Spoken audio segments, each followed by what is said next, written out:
Welcome. Here I share about my cosmic life web journey, and my images reflect the journey so far, and my sincere hope is they will simply help to get you started. They demonstrate creative ways to bring your life web into the heart of your daily life and to be an inspiration for your own explorations. One of my first tasks was to set up a sacred space, an altar where I could ground my process and gather the many creatures and symbolic objects that I would meet along the way. My life web has become more than my altar space. It's now a rich sacred container that represents the weave of my creative expression. It's a reflection of life itself. It holds my edges, my fears and my tears, as well as my joy, love and medicine. It's become a physical expression of qualities I now embody more fully.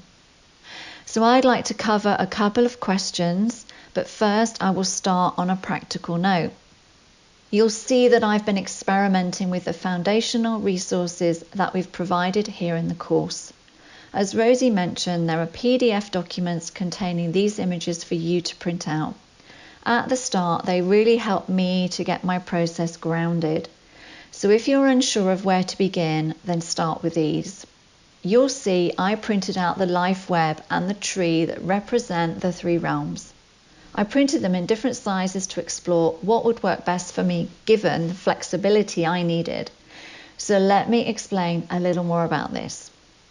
When I took on the role of journeyer, I felt concerned that I wouldn't be living in my own home and had doubts about doing this process justice, given that I didn't have a stable space to dive into the creative or magical realms in ways I would normally. I knew I'd be moving around quite a bit for 6 months, so I immediately had to think outside of the box. I wanted some way of creating a travelling altar space, so this was my first challenge and an indication of what was to come. I was anxious and procrastinating because these thoughts were getting in the way of me starting. I had to surrender, trust my intuition and my common sense. So I decided to turn to Spider, who weaves the web behind the scenes. She was already inviting me to reflect on a tangle I had in my mind about how to approach this project. I was facing my first practical dilemma. Now, thanks to her, I let go of how I might normally approach my inner journeys and ways of holding my process at home. With that, I suddenly had a breakthrough, and I saw that my trusted tea tray would serve to hold my life web altar. Honestly, what a dance. My perfectionist streak had been getting in the way. At least I see the lighter side of my humanness now. You'll see here that it's a perfect size to hold the larger life web image.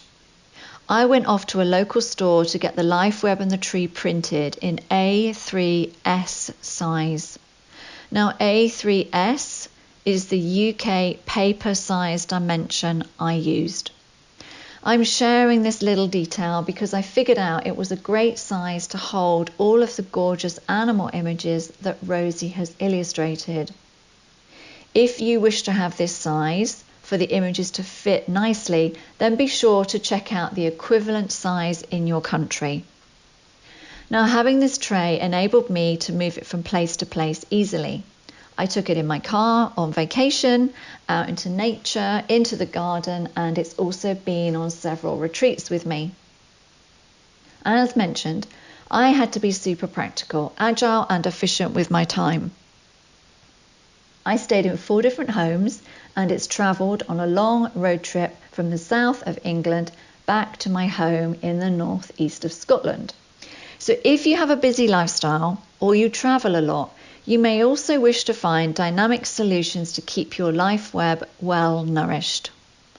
I use my life web altar to host the creatures that represent the meaning and guidance for each category, and I use the tree to host other significant creatures that show up as I go about my day or that feature in the course. I'm gradually building a meaningful community of wise friends who invoke challenges, true breakthroughs and synchronicities. It represents the weave of my life, and you'll notice I've had helpers assisting me along the way. My nieces love colouring in, choosing and cutting out animals for people they love. So I wholeheartedly encourage you to welcome loved ones and friends into your play. One question I've been asked is, how have I been using my life web and how has it served my process? Well, I hope by now you've watched Rosie's life web images and videos. But just to remind you, we have the 12 categories with their associated animals, the 3 portal creatures and spider to co-create with. Each category reveals its own unique journey through the dive-in invitations that I choose, the animals that show up, and the many contributors that enrich my contemplations.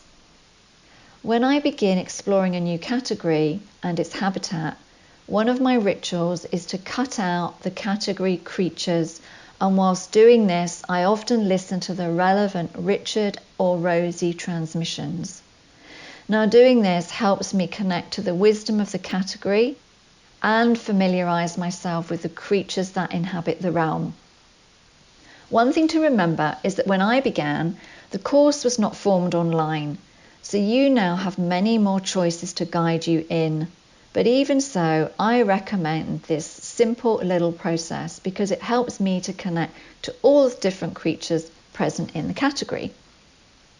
Eventually, the one that represents the category ends up on my life web altar and the others remain in my awareness.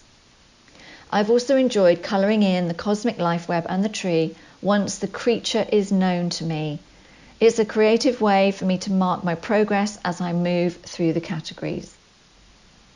One other question I've been asked is, how has my life web served in ceremony and in prayer?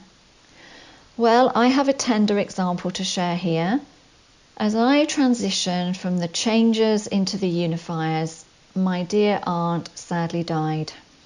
She'd been suffering from an aggressive cancer, which came out of the blue and progressed very quickly. She was a generous, caring and loving woman, and she had taught line dancing right into her 80s. She was my mother's youngest sister and her best friend. She'd served her family and her circle of friends tirelessly through her life, and we all miss her very much. Part of my exploration inside the unifiers was to choose a dive-in invitation, and my intuition led me to creating a mandala that you see here. It was this that served as a form of prayer, honouring my aunt's life. Her tenacious spirit lives on through this sacred art form and long into the future and inside of this course. Richard writes that when we work with the unifiers, they show us the greater patterns of togetherness, and as we surrender, we step into the field of grace. So this was an intimate and healing time for me and for all. I can't tell you how grateful I feel to have been immersed in this course whilst grieving with my family.